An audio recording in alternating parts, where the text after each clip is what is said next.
BJP. സംസ്ഥാന അധ്യക്ഷൻ രാജീവ് ചന്ദ്രശേഖറിനെ പൂർണ്ണമായും തള്ളുകയാണ് ആർ.എസ്.എസ്.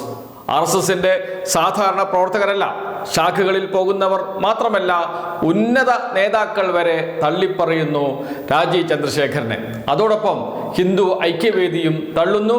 ഹിന്ദു ഐക്യവേദി ഔദ്യോഗികമായി തന്നെ പ്രസ്താവനയിറക്കി രാജീവ് ചന്ദ്രശേഖറിനെതിരെ എന്ന് കാണുമ്പോഴാണ് എത്രമാത്രം എതിർപ്പാണ് രാജീവ് ചന്ദ്രശേഖറിനെതിരെ ഉയർന്നു വരുന്നത് എന്ന് കാണാൻ കഴിയും. വിഷയം മറ്റൊന്നുമല്ല, ഛത്തീസ്ഗഡിൽ കന്യാസ്ത്രീകളെ അറസ്റ്റ് ചെയ്തതുമായി ബന്ധപ്പെട്ട് തന്നെയാണ്. അറസ്റ്റിനെ കുറിച്ച് വിശദീകരിക്കുന്നതിന് വേണ്ടി രാജീവ് ചന്ദ്രശേഖർ വാർത്താ സമ്മേളനം വിളിച്ചിരുന്നു കഴിഞ്ഞ ദിവസം. അദ്ദേഹം പറഞ്ഞത് ഈ രണ്ട് കന്യാസ്ത്രീകൾ തെറ്റൊന്നും ചെയ്തിട്ടില്ല, ഒരു ആശയക്കുഴപ്പമുണ്ടായിട്ടുണ്ട്, ബജ്രംഗ് പ്രവർത്തകരാണ് മുന്നിൽ നിന്ന് പ്രവർത്തിച്ചത്, അവരാണ് പ്രശ്നങ്ങൾ ഉണ്ടാക്കിയത്, അതേ തുടർന്ന് പോലീസ് അറസ്റ്റ് ചെയ്തു എന്ന് മാത്രമേ ഉള്ളൂ, അത് ബി.ജെ.പിയുടെ നിലപാടല്ല എന്നാണ് പറയാൻ ശ്രമിച്ചത് രാജീവ് ചന്ദ്രശേഖർ. പറഞ്ഞ് കുളമായി എന്നത് മറ്റൊരു കാര്യമാണ്. എന്നിരുന്നാലും ബി.ജെ.പി. സംസ്ഥാന അധ്യക്ഷന്റെ നിലപാട് കന്യാസ്ത്രീകളെ അറസ്റ്റ് ചെയ്തത് തെറ്റാണ്, അവർ മനുഷ്യക്കടത്ത് നടത്തിയിട്ടില്ല, അവർ മതപരിവർത്തനത്തിന് കൂട്ടുനിന്നിട്ടില്ല, അല്ലെങ്കിൽ മതപരിവർത്തനം നടത്തിയിട്ടില്ല എന്നാണ്. അത് ആവർത്തിച്ച് പറയുന്നുണ്ട് അദ്ദേഹം. എന്തിനാണ് അദ്ദേഹം അങ്ങനെ പറയുന്നത് എന്നതൊക്കെ മറ്റൊരു വിഷയമാണ്, അത് ചർച്ച ചെയ്യേണ്ട കാര്യമാണ്. ഈ നിലപാടിന് എതിരെയാണ് ഇപ്പോൾ ആർ.എസ്.എസ്. നേതൃത്വം രംഗത്ത് വന്നിരിക്കുന്നത്. കെ ഗോവിന്ദൻകുട്ടി ആർ.എസ്.എസിന്റെ മുതിർന്ന നേതാവാണ്. അദ്ദേഹം ഒരു ഫേസ്ബുക്ക് കമന്റിലൂടെയാണ് തന്റെ നിലപാട് വ്യക്തമാക്കിയത്. അത് അദ്ദേഹത്തിന്റെ മാത്രമല്ല, മുഴുവൻ ആർ.എസ്.എസ്. നേതാക്കളുടെയും, കേരളത്തിലെ ആർ.എസ്.എസ്. നേതാക്കളുടെയും അഭിപ്രായമാണ്, നിലപാടാണ് എന്ന കാര്യത്തിൽ സംശയമേ ഇല്ല. രാജീവ് ചന്ദ്രശേഖർ കഴിഞ്ഞ ദിവസം വാർത്താ സമ്മേളനം നടത്തി. ആ വാർത്താ സമ്മേളനം അദ്ദേഹത്തിന്റെ ഫേസ്ബുക്ക് പേജിൽ അപ്ലോഡ് ചെയ്യുകയും ചെയ്തിരുന്നു. അതിന് താഴെയാണ് കെ ഗോവിന്ദൻകുട്ടി കമന്റ് ഇട്ടിരിക്കുന്നത്. ആ കമന്റ് പറയുന്നത് ഇങ്ങനെയാണ്: ശ്രീ രാജീവ് ചന്ദ്രശേഖർ, അവിടെ നിയമവും നീതിയും നടപ്പാക്കാൻ ഒരു സർക്കാർ ഉണ്ട്. അവിടുത്തെ മതം മാറ്റ നിരോധന നിയമപ്രകാരവും അതീവ ദുഷ്കരമായ നാരായൺപൂരിൽ നിന്ന് 2 സ്ത്രീകളെ ഒരു പുരുഷനോടൊപ്പം ആഗ്രയിലേക്ക് കൊണ്ടുപോകാൻ ശ്രമിച്ചതിന്റെ പിന്നിലെ പദ്ധതിയും നക്സൽ മേഖലയിലെ കന്യാസ്ത്രീകൾക്ക് കൂടെയുള്ള വ്യക്തിക്കും ഉള്ള ബന്ധവും എല്ലാം അന്വേഷണ വിധേയമാക്കേണ്ടതല്ലേ? കേരളത്തിലെ ബി.ജെ.പി. എന്തിനാണ് വേവലാതിപ്പെടുന്നത്? അവിടുത്തെ സർക്കാർ നിയമാനുസൃതമായി പ്രവർത്തിക്കുന്നില്ല എന്നാണോ കേരളത്തിലെ പാർട്ടി കരുതുന്നത്? കേരളത്തിലെ ദുർഭരണത്തിനും വിലക്കയറ്റത്തിനും പ്രതിപക്ഷത്തിന്റെ ഒത്തുകളിക്കും എതിരെ ശക്തമായ പ്രതികരണങ്ങൾ സംഘടിപ്പിച്ച് ജനവിശ്വാസം ആർജിക്കുക പ്രീണനമല്ല, പ്രവർത്തനമാണ് വേണ്ടത് എന്നാണ് കെ ഗോവിന്ദൻകുട്ടി ഉപദേശിക്കുന്നത് രാജീവ് ചന്ദ്രശേഖരനെ. നിരവധി കമന്റുകളാണ് ഇതിന് പിറകെ വന്നുകൊണ്ടിരിക്കുന്നത്. വേണം, രാഷ്ട്രീയ പക്വതയില്ലെങ്കിൽ പരസ്യമായി തിരുത്തണം എന്ന് പറഞ്ഞുകൊണ്ടുള്ള കമന്റ്.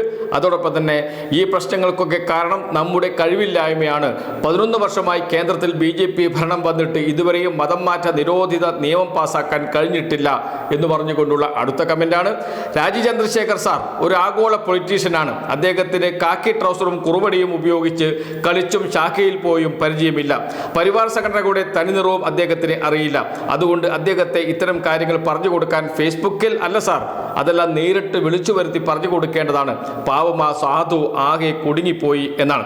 ഈ വിഷയത്തിൽ ആർ.എസ്.എസിന്റെ അഭിപ്രായമാണ് കാര്യ സദസ്യനായിട്ടുള്ള ഗോവിന്ദൻകുട്ടി ചേട്ടൻ പറഞ്ഞത്. ശ്രീ രാജീവ് ചന്ദ്രശേഖർ പറഞ്ഞത് വ്യക്തമായോ എന്ന് ചോദിക്കുന്നു മറ്റൊരാൾ വന്നിട്ട്.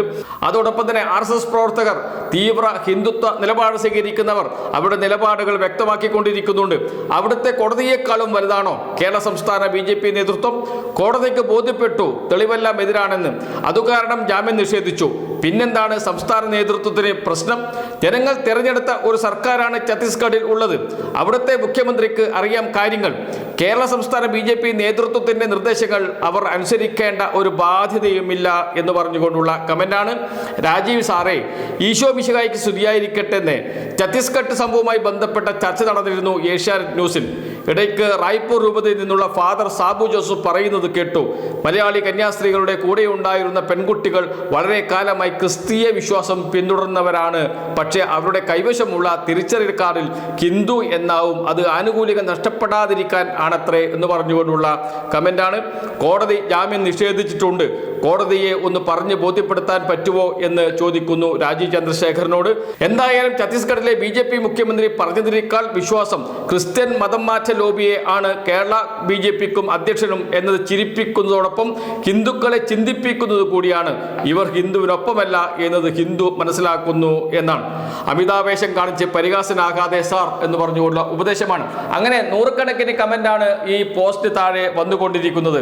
ഇതിൽ കെ ഗോവിന്ദൻകുട്ടി പറഞ്ഞത് തന്നെയാണ് ഏറ്റവും പ്രധാനപ്പെട്ട കാര്യം. അദ്ദേഹം ചെറിയ നേതാവല്ല, അതുകൊണ്ടാണ് അദ്ദേഹത്തിന്റെ വാക്കുകൾക്ക് ഇത്രയും പ്രാധാന്യം ലഭിക്കുന്നത്. രാജീവ് ചന്ദ്രശേഖർ അവിടെ നിയമവും നീതിയും നടപ്പാക്കാൻ ഒരു സർക്കാർ ഉണ്ട് എന്ന് പറഞ്ഞുകൊണ്ടാണ് കെ ഗോവിന്ദൻകുട്ടി തുടങ്ങുന്നത്. അവിടെ ഒരു സർക്കാരുണ്ട്, ആ സർക്കാരിന് ഒരു നിയമമുണ്ട്, ആ നിയമത്തിന്റെ അടിസ്ഥാനത്തിലാണ് നടപടി സ്വീകരിക്കുന്നത്. അതിൽ നിങ്ങൾ എന്തിനാണ് വേവലാതിപ്പെടുന്നത് എന്നാണ് ചോദിക്കുന്നത്. അന്വേഷണം നടക്കട്ടെ, അന്വേഷണം നടത്തിയ ശേഷം തീരുമാനമാകട്ടെ എന്നാണ് RSS പ്രവർത്തകർ പറയുന്നത്.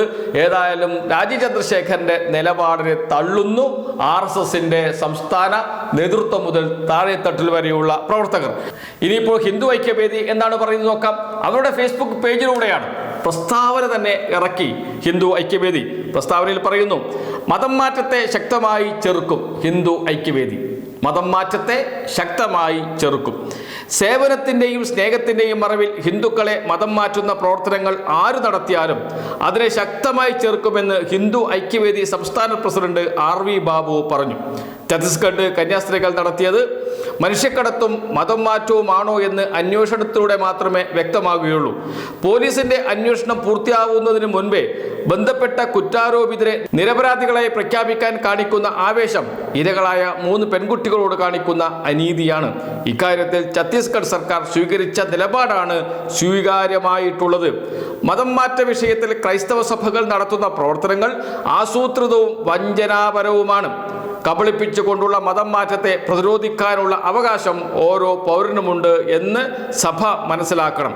അതുകൊണ്ടാണ് ക്രൈസ്തവ സഭകളും പ്രണയം നടിച്ചുള്ള മതം മാറ്റത്തെ അതിശക്തമായി എതിർക്കുന്നത്. ഛത്തീസ്ഗഡ് ഉൾപ്പെടെയുള്ള സംസ്ഥാനങ്ങളിൽ മിഷണറിമാർ വ്യാപകമായി മതം മാറ്റം നടത്തുന്നതായി നിരവധി പരാതികൾ ഉയർന്നു വന്നിട്ടുണ്ട്. സേവനം നടത്തുന്നതും സ്കൂളുകളും ആശുപത്രികളും നടത്തുന്നതും മതം മാറ്റം നടത്താനുള്ള ലൈസൻസ് അല്ല. ഛത്തീസ്ഗഡിൽ നിന്നുള്ള പെൺകുട്ടികളെ കേരളം ഉൾപ്പെടെയുള്ള സംസ്ഥാനങ്ങളിലേക്ക് അനധികൃതമായി കടത്തിക്കൊണ്ടുവന്ന സംഭവങ്ങൾ ഇതിനു മുൻപും റിപ്പോർട്ട് ചെയ്തിട്ടുള്ളതാണ്. മനുഷ്യക്കടത്ത് 2013 പാസാക്കിയ നിയമം മൂലം ഛത്തീസ്ഗഡിൽ കുറ്റകരമാക്കിയിട്ടുണ്ട്. കാള പെറ്റെന്ന് കേൾക്കുമ്പോഴേ കയറെടുക്കുന്ന സമീപനം രാഷ്ട്രീയ പാർട്ടികൾ ഉപേക്ഷിക്കണമെന്നും ബാബു പറഞ്ഞു. RV ബാബു, സംസ്ഥാന പ്രസിഡന്റ്, ഹിന്ദു ഐക്യവേദി. അതോടൊപ്പം തന്നെ ഒരു കാർഡ് കൂടി പോസ്റ്റ് ചെയ്തിട്ടുണ്ട്. അതിൽ പറയുന്നത് ഇങ്ങനെയാണ്: ഹിന്ദുക്കളെ മതം മാറ്റുന്ന പ്രവർത്തനങ്ങൾ ആര് നടത്തിയാലും എതിർക്കും. അന്വേഷണം പൂർത്തിയാക്കുന്നതിന് മുമ്പ് കുറ്റാരോപിതരെ നിരപരാധികളായി പ്രഖ്യാപിക്കാനുള്ള നീക്കം ഇരകളോടുള്ള അനീതിയാണ് എന്നാണ്. ആ കാർഡിൽ വെച്ചിരിക്കുന്ന ഫോട്ടോ ശശികല ടീച്ചറുടേത് കൂടിയാണ് എന്ന് കൂടി ഓർത്താൽ നമുക്ക് അതിൻ്റെ ഗൗരവം മനസ്സിലാകും. എന്ന് വെച്ചാൽ ഹിന്ദു ഐക്യവേദി BJP സംസ്ഥാന അധ്യക്ഷനെ തള്ളിപ്പറയുന്നു. RSS BJP സംസ്ഥാന അധ്യക്ഷനെ തള്ളിപ്പറയുന്നു. ഇതാണ് കേരളത്തിൽ ഇപ്പോഴത്തെ അവസ്ഥ. എന്ന് വെച്ചാൽ കന്യാസ്ത്രീകളെ അറസ്റ്റ് ചെയ്ത നടപടി ശരിയാണ്, ഒരു തെറ്റുമില്ല എന്നാണ് പറഞ്ഞു വെക്കുന്നത് RSSും ഹിന്ദു ഐക്യവേദിയും. അതൊക്കെ പരിശോധിക്കാൻ അവിടെ ഒരു സർക്കാരുണ്ട്, ജനങ്ങൾ തെരഞ്ഞെടുത്ത സർക്കാരുണ്ട്. അവർ അക്കാര്യങ്ങൾ നോക്കിക്കോളും. നിങ്ങൾ എന്തിനാണ് വേവലാതിപ്പെടുന്നു രാജീവ് ചന്ദ്രശേഖരെ എന്ന് ചോദിക്കുന്നു കെ ഗോവിന്ദൻകുട്ടി, RSS നേതാവ്, RSSന്റെ അണികൾ, അതോടൊപ്പം ഹിന്ദു ഐക്യവേദിയുടെ സംസ്ഥാന നേതൃത്വവും.